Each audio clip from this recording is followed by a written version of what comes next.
Baiklah, kita akan masuk ke pertanyaan pertama kepada Bapak Purwanto, yang mana salah satu pemimpin dari Yayasan Atasri ini.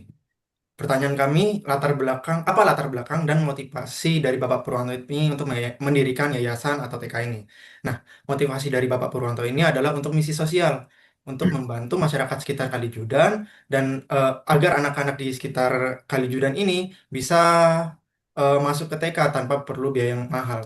Perlu diketahui, pada tahun 2006 saat yayasan ini didirikan, itu di sekitar Kalijudan memang banyak TK, tapi TK-nya itu memiliki biaya yang mahal untuk dimasuki. Jadi Bapak Purwanto memiliki motivasi ini untuk kalangan menengah ke bawah bisa mendapatkan pendidikan yang layak. Nah, jawaban ini tuh mencerminkan ke karakteristik karakteristik dari seorang pemimpin yang fokus pada perubahan visi dan perubahan sosial. Jadi kurang lebih Bapak Purwanto ini berfokus pada doing the right thing pada masyarakat sekitarnya, yang mana orientasi utamanya itu yang melayani kebutuhan kebutuhan masyarakat di sekitarnya di atas kepentingan pribadinya Bapak Purwanto ini. Jadi untuk pertanyaan kedua itu sudah berapa lama sih Bapak Purwanto ini memimpin dan bagaimana perkembangan sekolah sejauh ini? Jadi untuk jawaban dari Bapak Purwanto itu uh, beliau sudah memimpin sejak awal berdirinya yayasan tersebut di tahun 2006.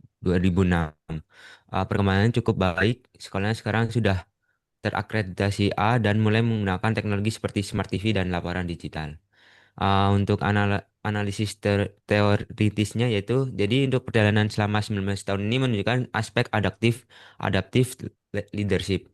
Kemampuan narasumber membawa sekolah meraih akreditasi A dan beradaptasi dengan teknologi mencerminkan digital leadership tahu dari materi teori kepemimpinan di mana pemimpin harus responsif terhadap inovasi untuk menjaga relevansi organisasi. Selanjutnya kami menanyakan kepada Bapak Purwanto, dalam mengambil keputusan, Bapak lebih suka diskusi tim atau memutuskan hal tersebut secara sendiri? Nah, jawaban dari beliau adalah, beliau selalu mendiskusikannya terlebih dahulu dengan tim atau musyawarah pengurus.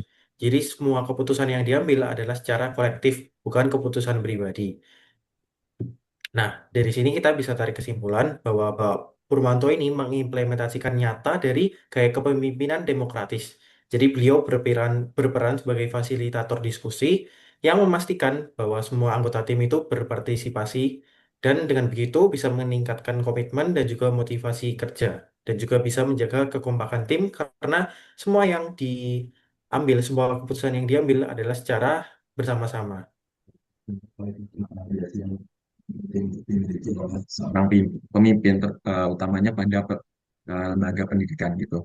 Jadi jawaban dari beliau yang paling utama itu merupakan kualitas keikhlasan, kejujuran dan juga kualitas tanggung jawab dari seorang pemimpin. Jadi dari jawaban beliau itu erat kaitannya dengan salah satu teori dari kepemimpinan yaitu trait teori.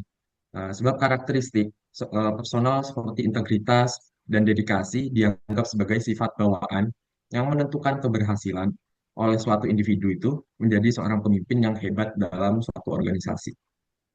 Oke, terus kita juga sempat tanya nih soal Pak Purwanto itu lebih tipe pemimpin yang fokus pada hasil akhir atau fokus pada prosesnya.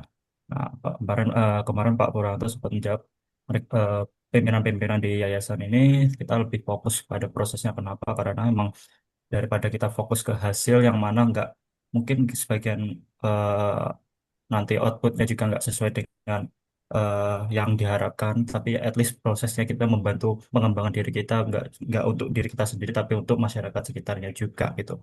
Ini selinier juga sama yang pernah kita bahas kemarin waktu materi pemimpin versus manajer, yang mana Pak Purwanto ini bisa dibilang lebih condong ke arah pemimpinnya daripada manajer, yang mana pemimpin itu kan lebih fokus pada pengembangan diri, pengembangan sumber daya manusianya, pengembangan kualitas dari suatu organisasinya daripada fokus ke outputnya saja seperti manajer gitu.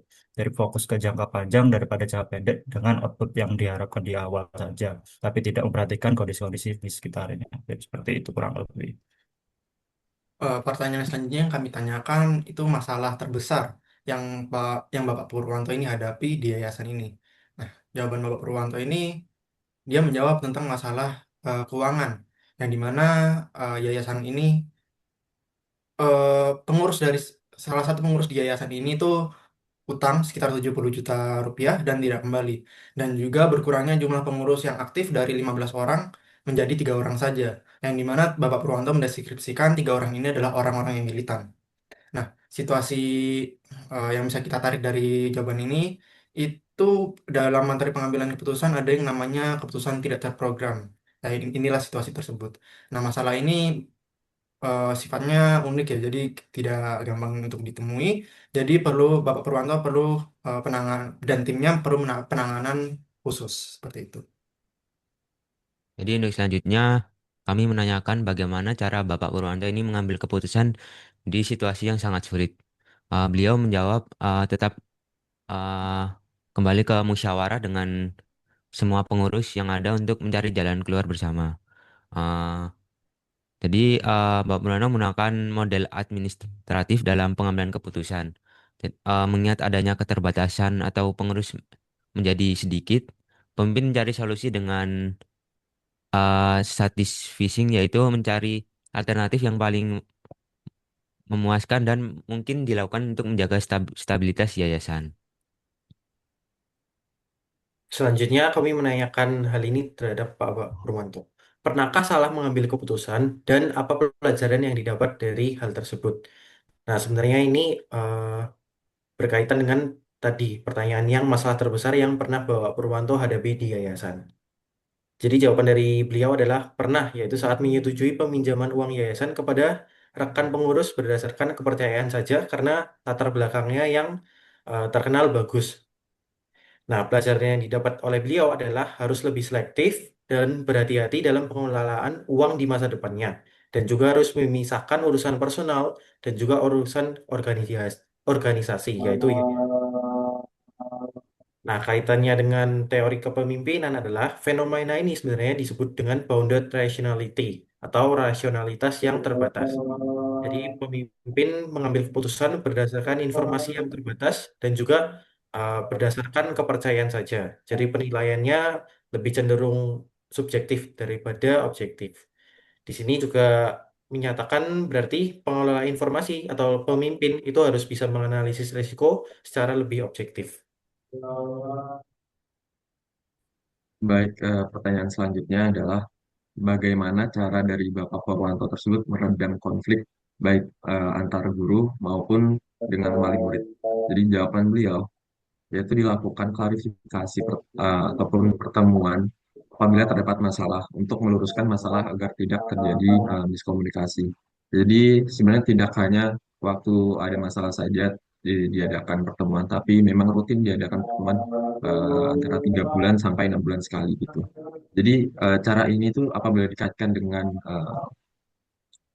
materi kepemimpinan itu menunjukkan bahwa fungsi dari pemimpin itu juga untuk meningkatkan efektivitas dari sebuah tim. Jadi dengan menjembatani komunikasi, pemimpin mengurangi ketidakpastian yang memicu konflik dalam sebuah organisasi. Terus juga kita sempat tanya juga Pak Purwanto, gimana sih Pak cara membangun kepercayaan, bangun trust gitu dari yayasan ini untuk masyarakat sekitar tuh kayak gimana? Dan beliau menjawabnya kayak yang utama dalam membangun kepercayaan itu pasti komunikasi gitu.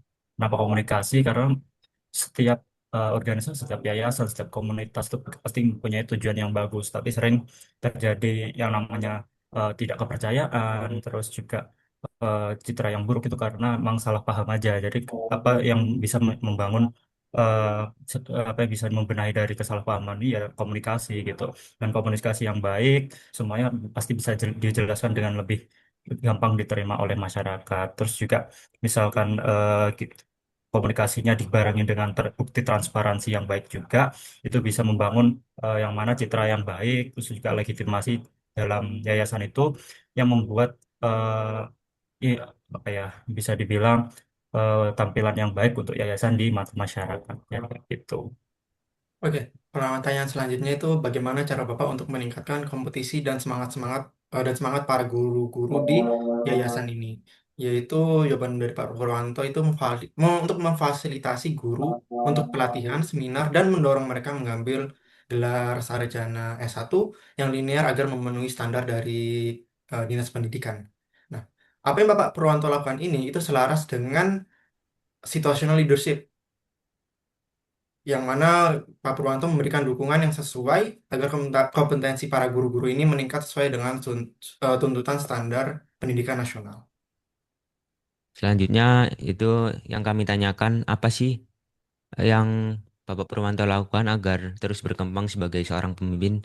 Untuk jawaban beliau, eh, itu belajar dari pengalaman organisasi dan melakukan evaluasi rutin setiap beberapa bulan. Jika dikaitkan dengan teori kepemimpinan, yaitu prinsip tersebut tuh mencerminkan agile leadership di era modern. Jadi pemimpin yang mau melakukan refleksi dan evaluasi diri adalah pemimpin yang berkembang melalui pengalaman, bukan sekedar bakat lahir, ya, atau mengkritik great man teori.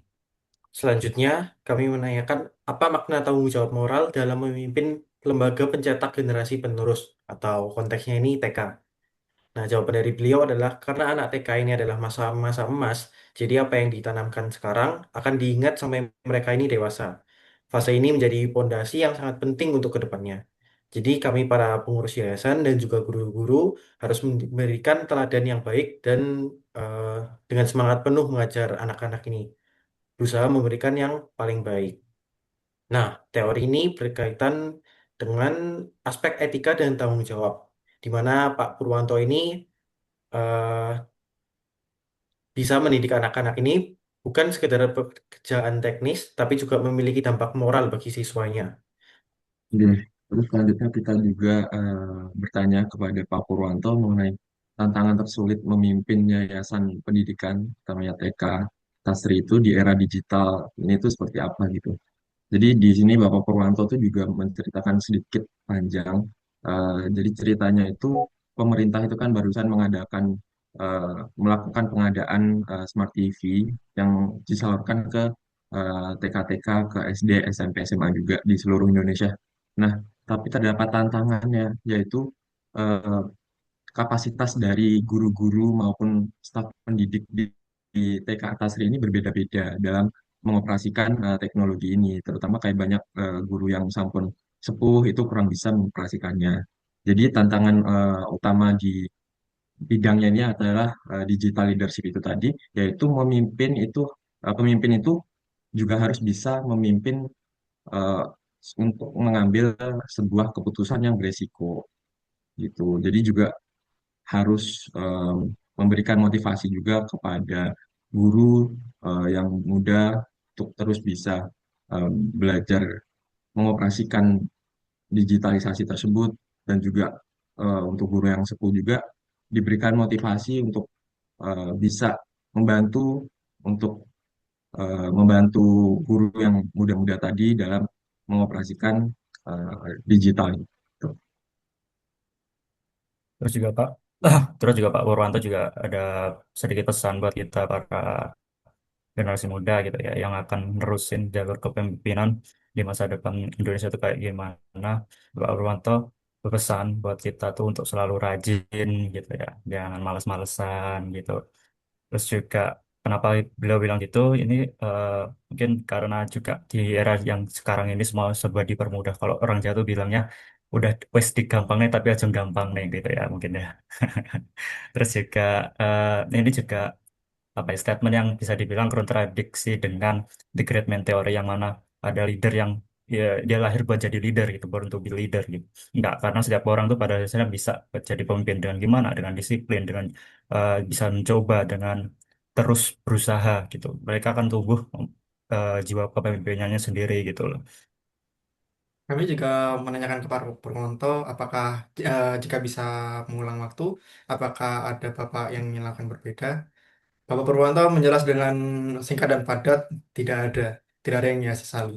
Mungkin kita bisa tarik karena tanpa kesalahan-kesalahannya Pak Purwanto yang terlebih dahulu yang ia lakukan, beliau tidak bisa menjadi apa yang menjadi dia sekarang. Jadi dia tidak bisa belajar dari kesalahan dan dia akhirnya masih melakukan kesalahan-kesalahan yang sama jika ia tidak belajar. Mungkin situ saja dari hasil dari wawancara kami ke Pak Purwanto, salah satu pendiri Yayasan Atasri ini. Jika ada yang salah, kami mohon maaf. Dan juga jika ada kata-kata yang tidak berkenan, juga kami juga mohon maaf. Wassalamualaikum warahmatullahi wabarakatuh.